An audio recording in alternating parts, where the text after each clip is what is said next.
This week on Dig Me Out.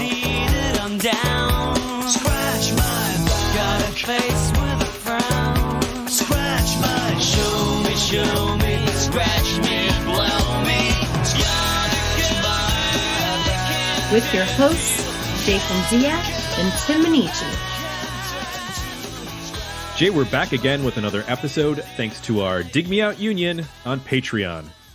You can help us make the next episode happen by joining us at dmounion.com or digmeoutunion.com. Or you can make us help. Or you can make us help. You can force us to help somehow. Said that 616 times or something similar to that, and I still can't read it without screwing it up. Guess who's here, Jay? Who? He's been here. He's been here, I believe, 47 times. Is that right? Or is it no, maybe it's in the 20s. I might be over. I couldn't even. I actually did a count on this because we always go over it. I had a look the other day. It's 32 suggestions, 14 appearances.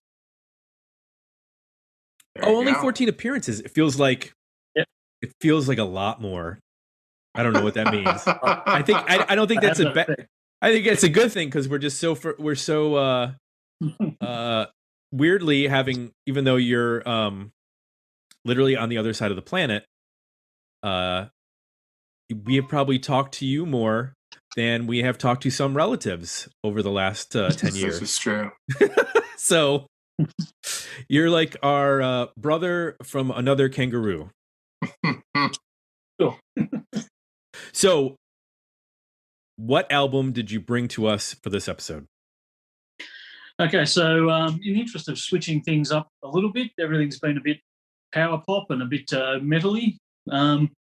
So this time we have brought The Sharp with an album called This Is The Sharp. Something a little bit different, bit of a brief explosion. As you can see also, I've tried to up the ante and work visually a bit with the skivvy here to fit in. But unfortunately, I think I just look like a prick. We all have black shirts on. Oh, that's called a skivvy. Yeah, it's not really long enough. I need a bit more turtle work going on. That's a different word here. Yeah, that's not what that means. Skivvies are your underwear. Yeah, you kind of wear them as underwear, but I mean like your drawers. Your drawers. But it's warm here, so we don't need long sleeve underwear. Right. Yeah. Okay. Okay. The parody video you sent me, Tim, makes a whole lot more sense now.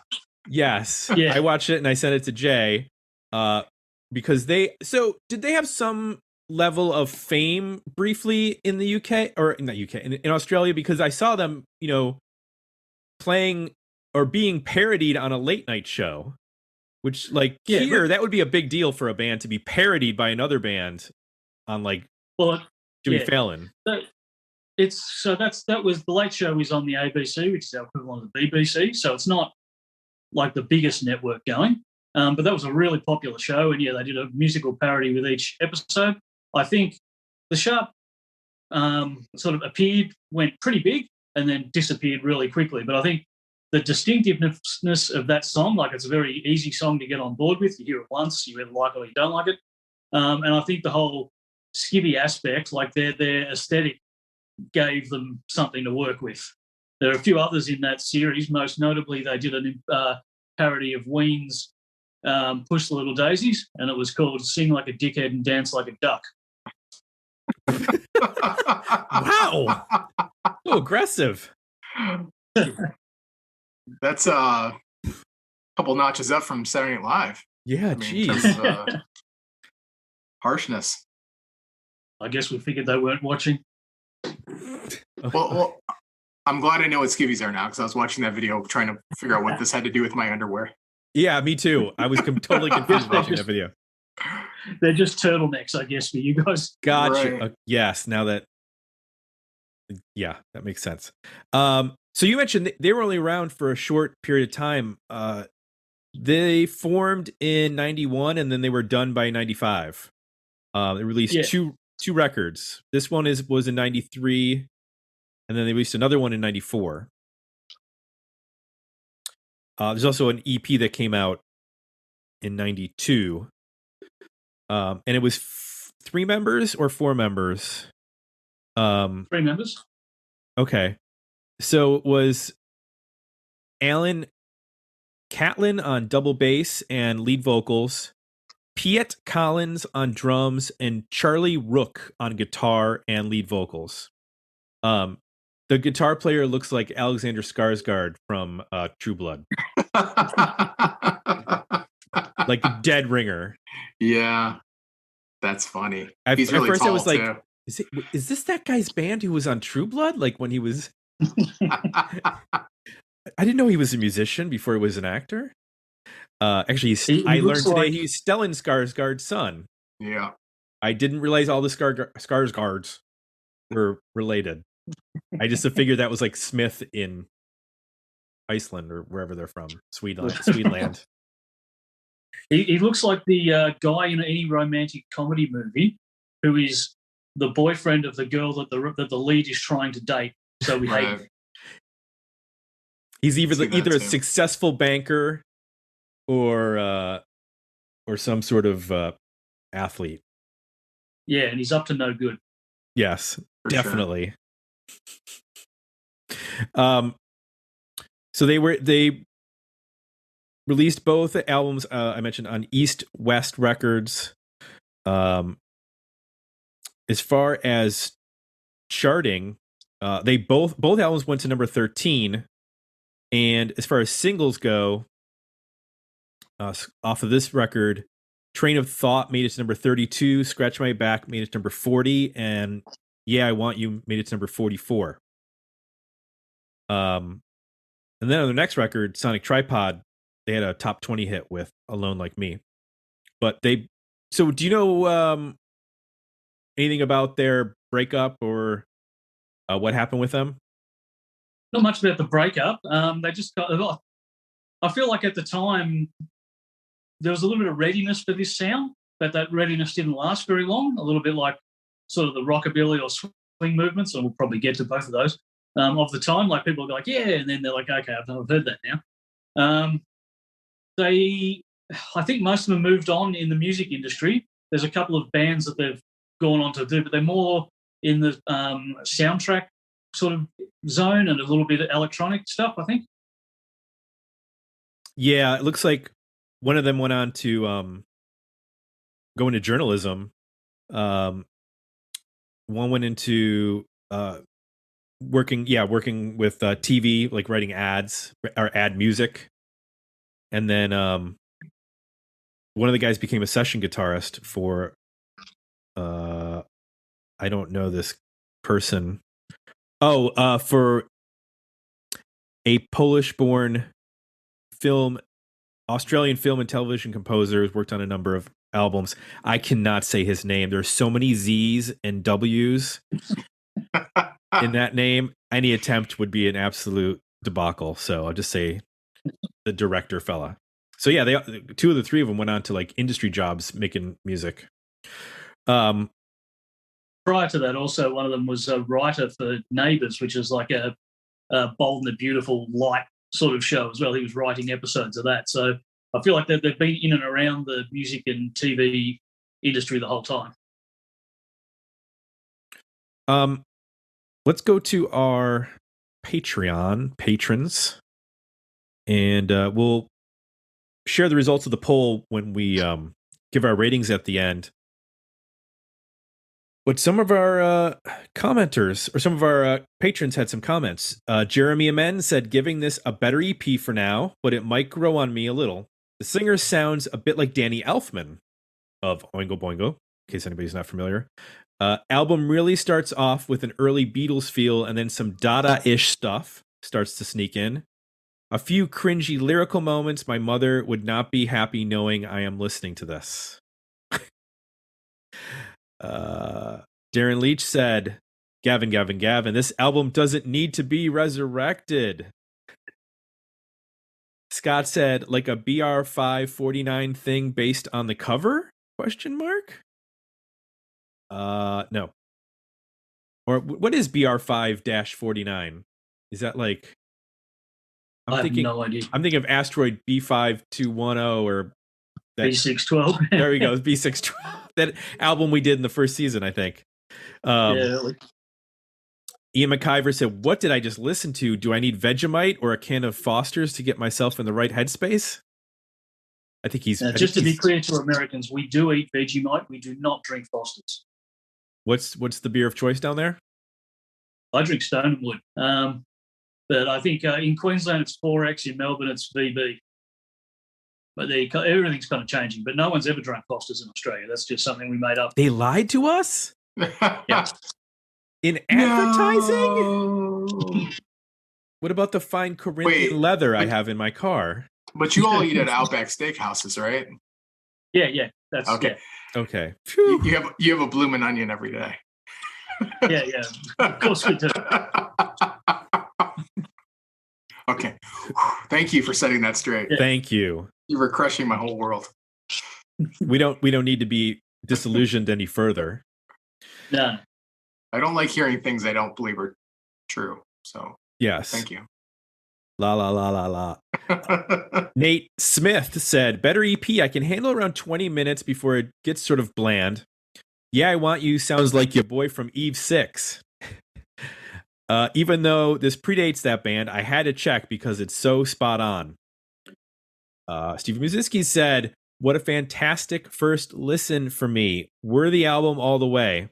This album embodies a similar spirit to other albums I enjoy by such artists as Presidents of the United States of America, They Might Be Giants, Cake, and the Dead Milkmen. And listen, even if they are only pissing, farting around on a bunch of songs that aren't necessarily profound, catch my skivvies reference if you can. I was certainly entertained. Here's a question for you boys. Why is everybody saying you boys? What's is something happening in the popular culture I'm not aware of?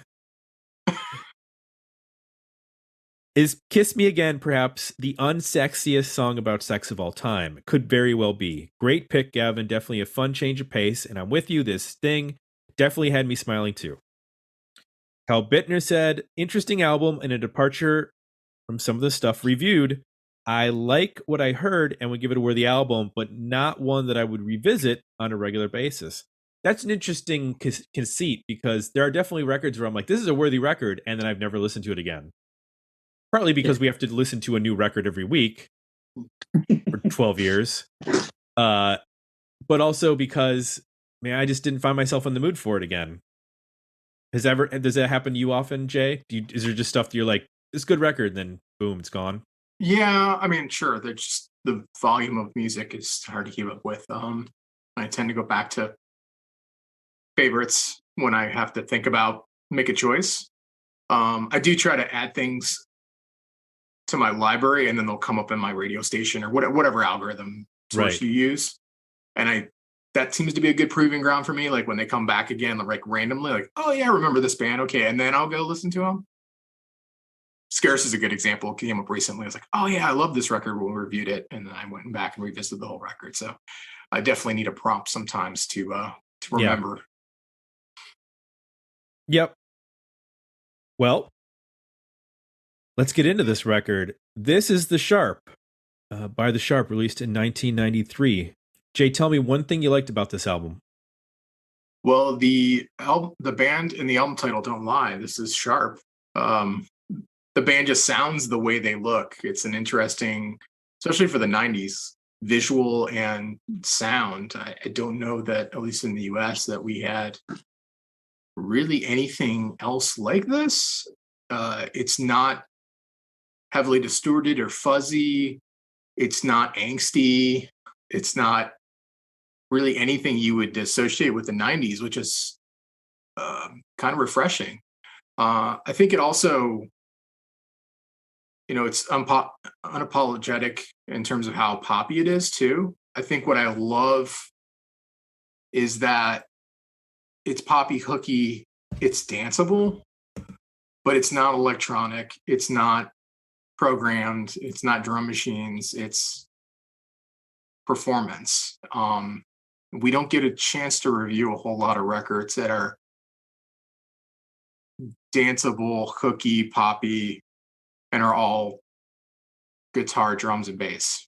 And like not a ton of there's some overdubs on this record, obviously, but it sounds like a performance, and that is just so different. It's not 90s at all feeling to me. It feels like I'm listening maybe more to an 80s record or a current record, which was kind of a fun trip to take. There's nothing complex going on here from a songwriting standpoint, chord progression standpoint, but it's very well crafted. There's a lot of dynamics. There's a lot of changes. There's a lot of like harmonies and really clever guitar work. Some great bass playing. It reminds me more of like a band like the Knack or even like the Stray Cats than it does anything from the 90s. To try to get your head around like what this sounds like. So I just love how it is its own thing. Like there's obviously a vision for what this band is going to be, what they're going to look like, what they're going to sound like. And they pull it off with a lot of like hard work and craft, it sounds like. I don't know that these songs just came to them and like it all came together. It sounds like this really probably took a lot of time to get right and to get it sharp, get it like crisp and clean and like sounding good and actually hooky and working. So from that, I definitely appreciate it as well. You know, aside from it's a fun, accessible, dancey, poppy album, but it's also got some great playing on it. And the more you listen to it, you kind of pick up on some of that performance, especially the guitar work. So it's a quick listen. You get it accessible right away, but the more time you spend with it, you also kind of pick up on the cleverness of some of the playing and some of the dynamic between the players. So that's some of the stuff that I liked. What worked for you, Tim? I often may wonder, 'cause I just don't understand why this is happening to me and you. I sometimes feel awful strange, like I've drunk coffee all day, as the world spins around me, talking slide. I don't know what you think you say, what you mean. Do I really know you anymore? Think I won't understand the things that you're going through. Well, a lot of the, I think, kind of late new wave or maybe like the Knack, like those sort of influence bands is like dead on with this, and why I enjoyed this because it has, you mentioned the look, the name, the sound, it all like comes together. And my actually immediate thought when I was listening to this, like almost from song one, was Joe Jackson. And in the sense that like there's like connections here. His first album is called Look Sharp. It has a black and white cover with black pants and white shoes. Now they're not wearing white shoes, but like I got this and I'm not saying that they're totally, doing a Joe Jackson ripoff here or anything like that. I mean, there's some Elvis Costello. There's a little bit of like, there's that like very jagged, very staccato rhythm, but because it's like boom, boom, boom, it's constantly propelled. So it's got that like dancey feel. And and then you mentioned what the timeline of this comes out in 93. This kind of predates when like the swing stuff would happen in like 2 or 3 years. I mean, this isn't far off from like a Brian Setzer in what would happen, a little bit later, or like even like Reverend Horton Heat or something like that. I mean, and this is a couple years before that. I know that Reverend Horton Heat was around underground in the early 90s, but like not to the extent that these bands would have been like touring together or anything like that at this point. Right. This is early for any of that. Yeah, that's what's a revival. So kind of interesting for, I mean, I know there's always been like underground rockabilly, stuff happening. And obviously like there have been bands like Southern Culture on the Skids that have that element, but they also have just a very different sense of sound than this band. Whereas this is more, very clean pop. Like you mentioned, this could be made today because there are bands that are like taking that sound and using it today. Yeah, this is very like they're trying to. This feels like they're trying to make hit songs. Like they're trying to be a big band, and a lot of the other bands we mentioned that are part of that revival scene. Those bands develop as like almost like an anti-pop thing. Like they weren't doing what was commercial at the time. Eventually that became successful in the late 90s.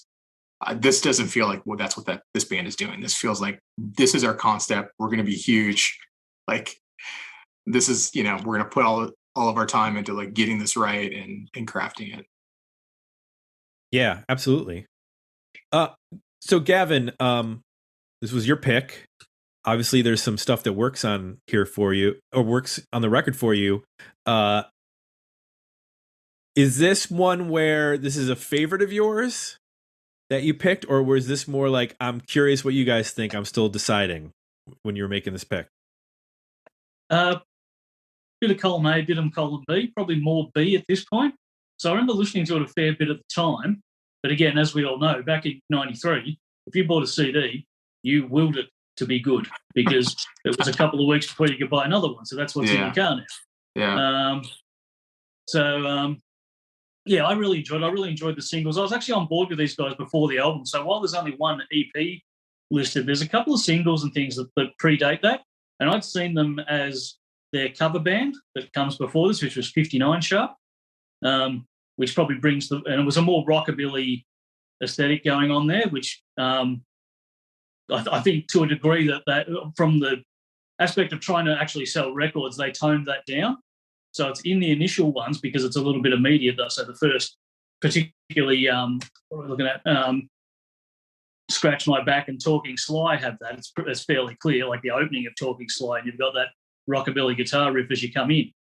And then they kind of toned it down a little bit. This band and The Living End were both doing that kind of sound in Melbourne at the same time. And then obviously The Living End took it in the punk direction, and these guys took it in the 60s direction, which was interesting to me for both of them because I love the playing. As far as 93 goes, this is almost a palate cleanser because we're a couple of years into everyone being sad, everyone distorted, everyone's playing drop D, no one can sing properly. And so this is just a bit of a palate cleanser of, oh, that's right, music can be fun. It kind of jumped on the radio there. I think also, as having seen them as the cover band, I've got a few of their covers here they did. They do Love Cats by The Cure, Hanging on the Telephone by Blondie, Vicious by Lou Reed, Added Up by Violent Femmes. And I think if you throw those into this conversation, that'll put people that'll give a lot of people the direction of, right, that's who this is. Yeah, Violent Femmes is a good one there, just because of the sort of unique instrumentation that the Femmes would use, and having an upright double bass is definitely that this guy, when Jay, you watched the video too, right? Like, I mean, he's moving around with that thing. I realize it's a music video, but like that's not easy to do. Yeah, the comparisons to The Living End are fascinating to me because that's a band I like a lot. Check that feeling, I'm as high as the moon. How could she do that to me so soon? She looked at me and I was gone. Oh no, this is really sticky. There's only one thing you can do, buddy. No, not that again. I think it's too late. No, not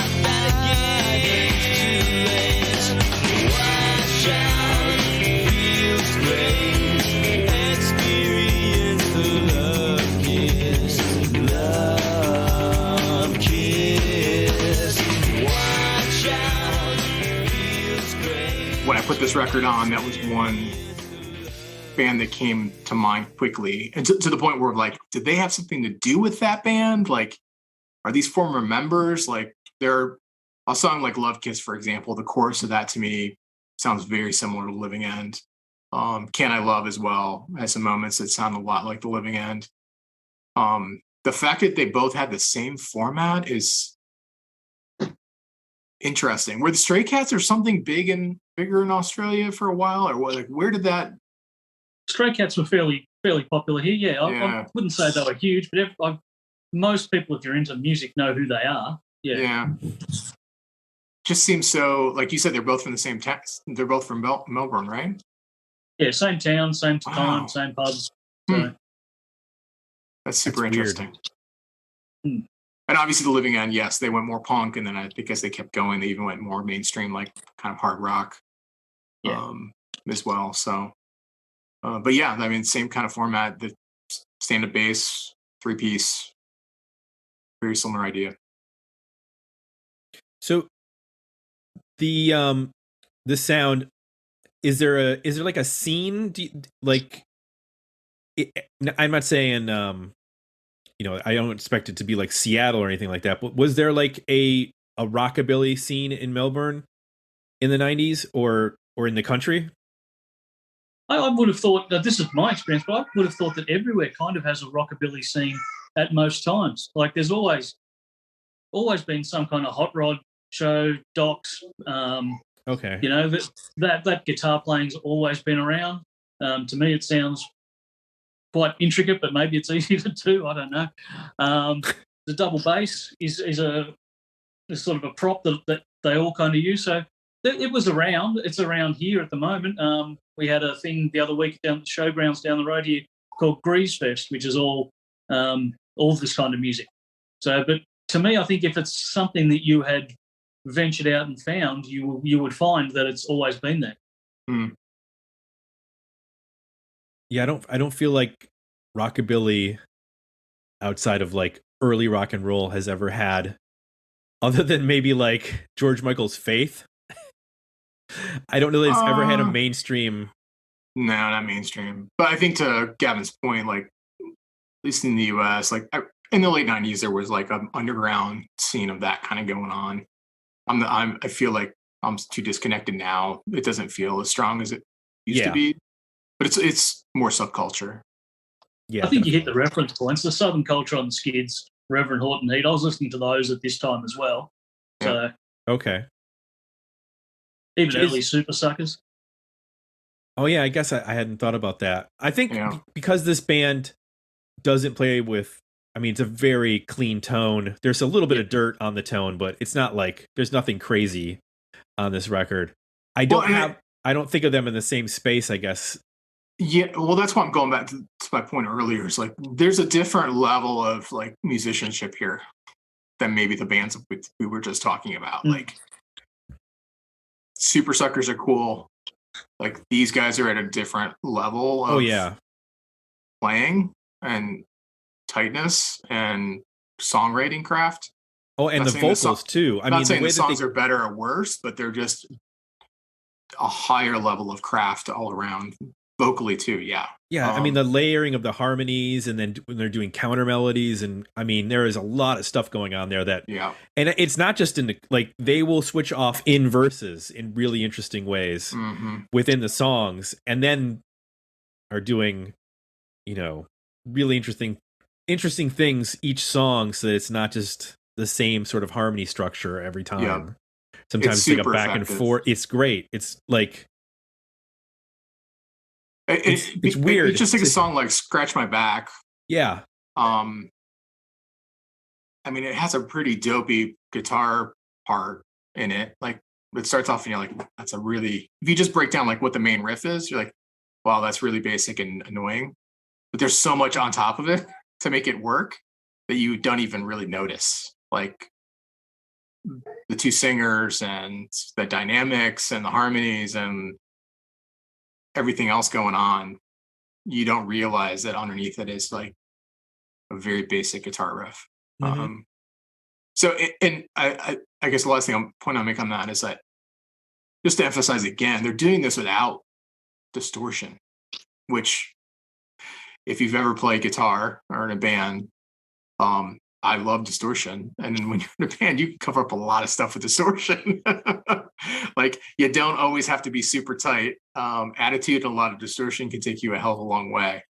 But if you just turn the distortion off and you play an electric guitar, wow, your playing all suddenly is exposed. Like, you are naked in every possible way, and you need to play every chord exactly right. You can't misfret anything. Your guitar needs to be perfectly in tune. Like, you need to be super precise and very, very good. Oh, and by the way, you're doing harmony vocals. Right. So you're singing the whole time too.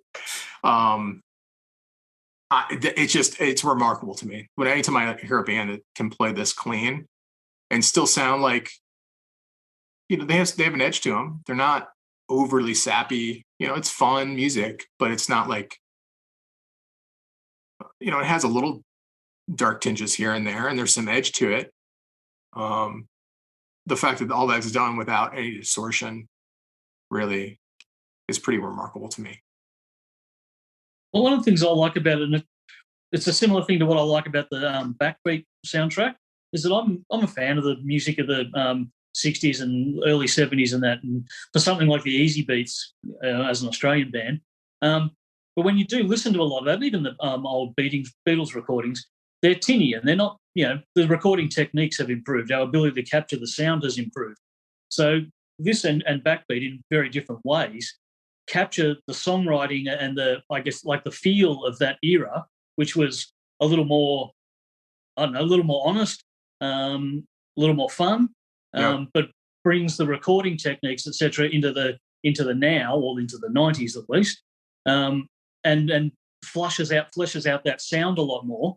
I think this is a very different album also. If you listen to it while you're working in headphones, or if you play it loud, I think when you play it loud, it becomes a very different album. There's more there. Like, it can be very easy to just let it drift into the background and become just a pop album. Jay, is there anything that doesn't work for you on this record? I don't love when they lean what I would consider, into the rockabilly too much, and or just the songs get a little too basic. So Kiss Me Again is an example where, like, the melody becomes kind of predictable. Kissing you, it makes me speed. Get a rush so instantly. You're so lustrous, what I need. You got my key, you set me free. Kiss me again, kiss me again, kiss me again. Come on, kiss me again. What's in your eyes, yes, I can see. You're not fake, you're a rarity. You're not lying, you're just trying to catch me, you're so patiently. Kiss me again, kiss me again, kiss me again. Come on, kiss me. I said, kiss me again, kiss me again, kiss me again. Come on, kiss me again. I want your love, your heart, your mouth, your legs wrapped around me. It just sounds like, a rockabilly adjacent, unspectacular song. Waiting for the next thing to happen is another example. The voice is kind of deadpan and it doesn't have the dynamic. It sounded to me like a self demo, like something Matt Mahaffey would come up as like the basic beginning before he'd do a whole crazy production thing on it. Yeah, it's like missing Dark Sunglasses too. Yeah. It's fun, but it's kind of missing the, I don't know, bombast of the performances on the songs that I really like. To me, like a song like Love Kiss, they do this guitar tremolo thing. It takes it in this whole other direction. Like, it just has this weird off-kilter, like, darkness to it that it ascends into somewhere other than just we're a poppy rockabilly inspired band. like it goes to this other place, for example. There's some other stuff like "Yeah, I Want You." You know, those verses almost have like a psychedelic furs kind of vibe in the verses. Again, going in this more dark, moody place. That's a really nice contrast to the upbeat chorus. So I like that push and pull when they find it versus kind of the deadpan rockabilly straightforward stuff, like "Kiss Me Again," waiting for the next thing to happen, "Dark Sunglasses," even "Scratch My Back" a little bit. Like, it's not my favorite song on the record. I think half of it's good, but it's not as good as even like the next song, "Talking Sly," or even "Train of Thought," which I think is a lot sharper. What didn't work for you, Tim? I agree with you on songs like "Kiss Me Again" and "Dark Sunglasses" that lean into the rockabilly sound. It doesn't work for me. That's just, I like this band better when they're in their very dynamic, jagged, upbeat sound. I think a song like "Scratch My Back" is fine. I agree with you because like it's just missing like a Jellyfish turn. Like, you know, like this almost could be a Jellyfish song, but it needed to have like one little weird turn in like a bridge, and then it would have been like, oh, this is a kick-ass song. But it's a little repetitive without that. I don't like when this band is slower, or when they get into like They Might Be Giants almost type territory, or it's just like not my wheelhouse. Like I want to lean more into the new wave or early Beatles sound rather than goofier sounds. What'd you think of "Closer"? Do you have any notes on that? I wrote, I don't like this band when they're slower. I'm with you. Something about that tune, I gave it cut it some slack. It felt like a bit of a like mid-album palate cleanser. To me, it had a classic kind of croonery vibe to it that I kind of forgave it.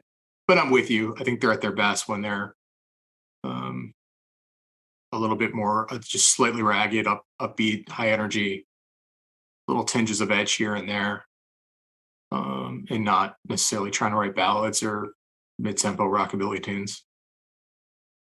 Gavin, is there anything that doesn't work for you on this record?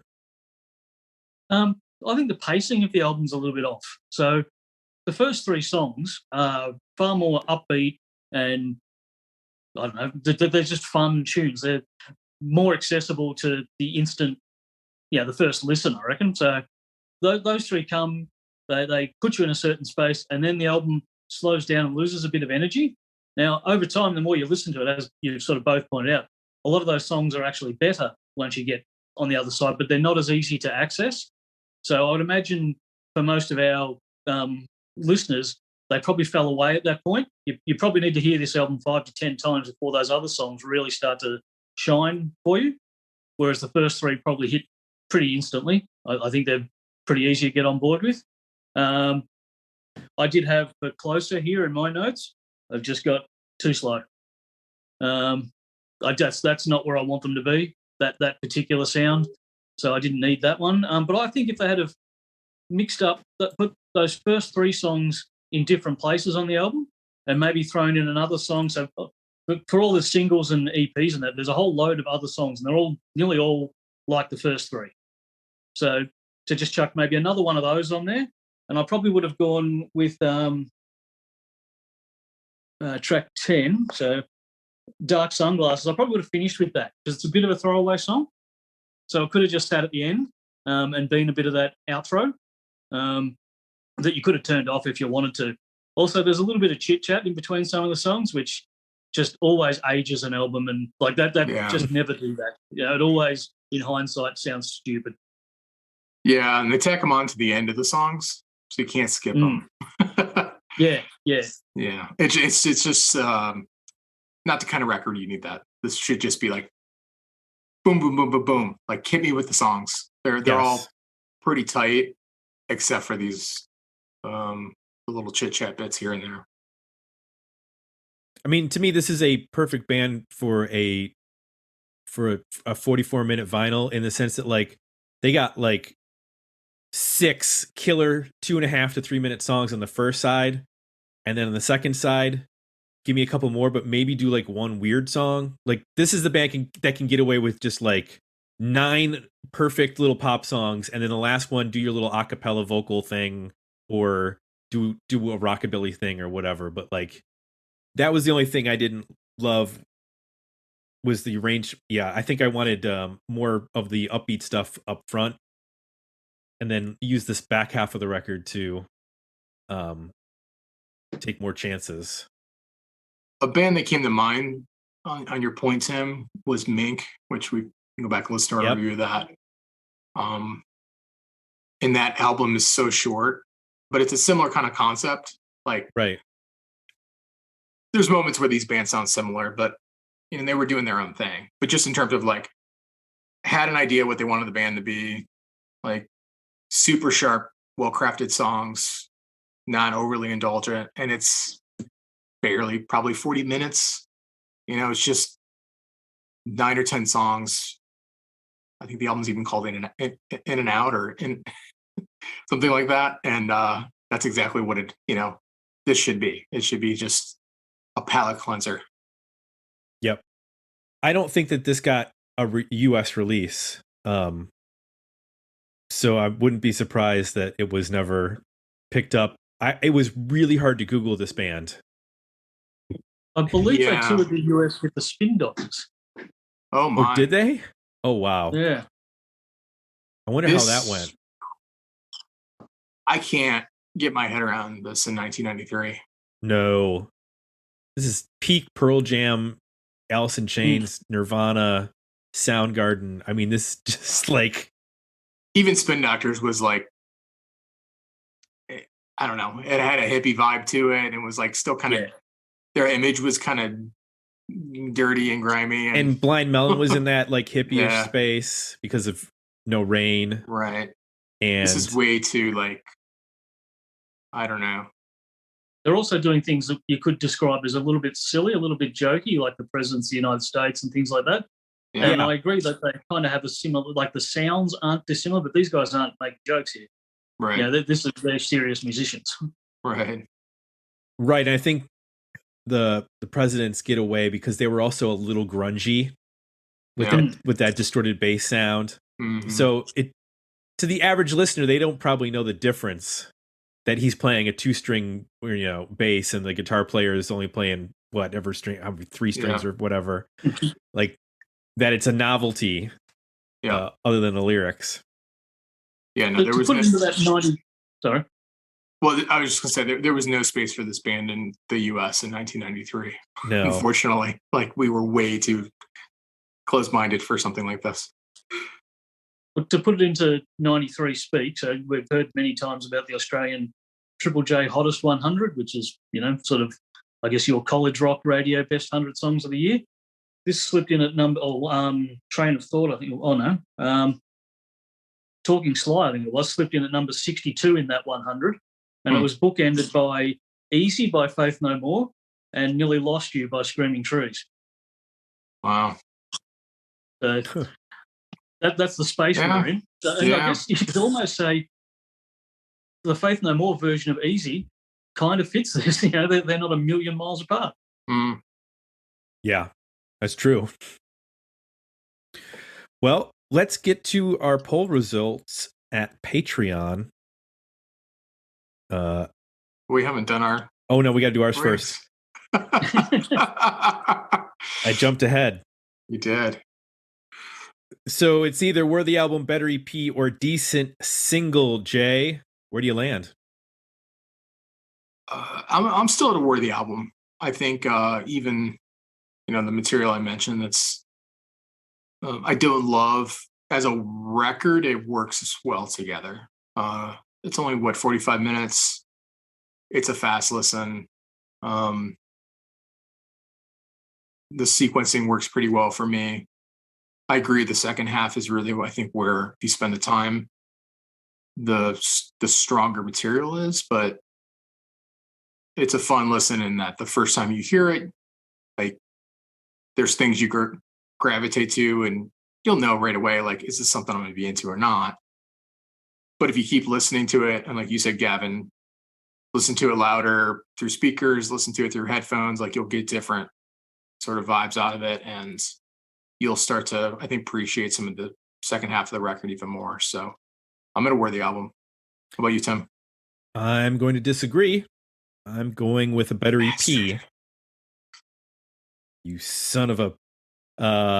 I'm going with I have a 6-song EP, which I think really does the band very well to be at an EP length. Scratch My Back, Talking Sly, Train of Thought, Don't Waste My Time, Yeah, I Want You, and Love Kiss are my 6 songs for my EP. Gavin. Couple of things. Well, number one, for me, it's a worthy album. I'd definitely drop off Closer, and maybe one or two of the other songs without really giving it too much thought, and include, like I said, either a cover just to bring people back in, or one of their other B-side faster songs. But definitely a worthy album. One of my big concerns, I've had to pick my phone up because it's losing charge, and at this distance, in this skivvy, I'm looking like Billy Corgan. That's not good. I could just dig straight away. Does that shirt say 0? Yeah. Man, I hated that T-shirt. Well, if you had one of those T-shirts now, you could probably sell it on eBay for $200. 0. To a Gen Zer who just likes the number 0. Well, our poll results. Worthy album, 27%. Decent single, 27%. Better EP, 45%. The people agree with me. Better EP. How could that be? Said he. In the Brant Bjork tee. Stop gloating. It's real close between Worthy Album and Better EP as we see with the poll results. So it's definitely in that space and up for that discussion. And I hope that people especially people in the US who probably never heard of this band, if you enjoyed our Swing episode from several years back, you should definitely check this band out, because I think this would be in your wheelhouse. And maybe you're just discovering the show and you didn't know we did an episode on Swing. So boom, there you go. Or if you like any of those bands from the 80s that we mentioned. Surprisingly, this type of music was being made in the 90s. Yeah. Gavin, great pick. Thanks for bringing this to us. Yeah, I thought it'd be an interesting one, a little bit different. I expected an EP. I thought most people would be a bit, what the hell? But that's kind of the point. I like to bring things that create discussion rather than just universally liked. Would you like to tease your next pick, which will be for an 80s episode, for our October haunted 80s episode? Would you like to tease that pick? Maybe get people excited to want to join Patreon so they can listen to that episode? Well, it'll definitely be worth listening, because there should be a lot of discussion. For me, it's a massive deviation from trying to find an obscure album to, like, if Nirvana is the definition of grunge to the general population, then this is the definition of early metal, early hair metal, for what most people would call it, new album, if you're sort of a bit more in the know. So we've all got to raise a bit of the horned hands and, just settle into the Devil's Number. Are we Devil's Number? I was gonna say, are we doing Dio again? Oh, we'll be paid a visit by Eddie. Oh, I see. Yeah. I see. I'm excited. All right. So we'll have a Halloween episode for our regular show, and then we'll have a Halloween episode for our 80s episode. We'll gallop back to the 80s. Yes, upon horses drawn by ye Satan. Love it. Always fun to hang with you, Gavin. Appreciate your support for all 11 years. I think you were here before when Jay and I were just talking in the bedroom when we weren't even starting the podcast. You were there somehow guiding Before us. some of these albums came out. Are you going to wear your skivvy all day? No, definitely not. I thought maybe this was like a Father's Day tradition you were going to start. It could be a new one. Yeah, It could be a new tradition. Excellent. So June, you said yours is. I expect everyone in skivvies. Will do. It's gonna be hot. Oh my I'm God. sweaty. Yeah, I don't think so. Face is beat red. I need to remind the folks who are listening and maybe are interested in signing up for our newsletter. You can go to digmeoutpodcast.com to sign up for the box newsletter. Arrives every week with new releases, 80s and 90s related music, movies, books, TV shows, documentaries, whatever is out there. 2 new reviews each week. It's done by myself or one of the patrons who submits them, which I think when they do, Jay, don't they get like a lifetime subscription to the box? They do. Yeah, so it's more an incentive to become a patron, because then you can just write a review of a new record you like, and then boom, you got the box coming at you. Boom. Coming at. I have one coming of Skeleton Key, the Death Rhyme guys band, new band. Skeleton Key? Something like that, yeah. Skeleton something or other. I think it's Skeleton Key. Wasn't Skeleton Key a band we did? We just reviewed them. Yeah. We had this discussion when I mentioned that at the time. Yeah, it's a terrible name to come up with because the must have been used 100 times. Okay. There's another band using that name. Yeah. Oh my the God. singer from Death Rhyme. I'm so confused. But it's very late here. That's why. It's very early there. Well, it's not. No, it's almost. lunchtime. Oh, it's lunchtime. Okay. Lunchtime in the living room. There you go. If you'd like to suggest an album, which our patrons vote on every week in our monthly death match of albums, 9 per week, 2 move ahead, 6 for the finale, all submitted through digmeoutpodcast.com. I've been watching House of the Dragon. We can call it Attorney. The bloodless tourney of Dig Me Out. There's tons of blood. It's gruesome. Oh God. Are you gonna start using, like, when the poll ends, can you put like a stabbed like knife with the blood gurgling out from the right. ones who have been removed? No, I'm from... gonna have them being eaten by crabs. Okay, sure. That sounds fun. You know what's also fun? When you leave us a positive review at Apple Podcasts. 5 stars, nice words. We greatly appreciate that. That's it. For Jay, I'm Tim. We're out. We'll be back next week with another episode of Dig Me Out.